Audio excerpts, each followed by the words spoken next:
Back અને મહત્વના સમાચાર પર નજર કરીએ તો ખેડા જિલ્લામાં આઇકોનિક રોડ પ્રોજેક્ટ અંતર્ગત મહેમદાબાદ મૌદા રોડનું નવીનીકરણ હાથ ધરવામાં આવ્યું।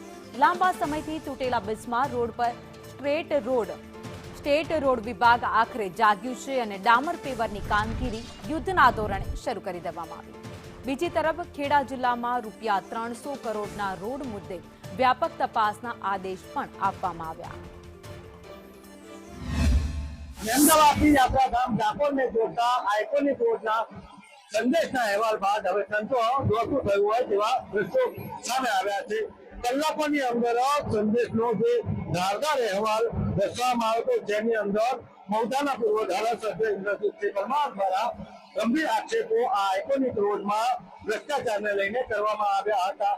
છેલ્લા 1 વર્ષથી આ રોડની કામગીરી ચાલી રહી છે। સાથે સાથે 6 મહિનામાં આ રોડ તૂટી જવાના કારણે રાજ્ય સરકાર દ્વારા તપાસના નિર્દેશો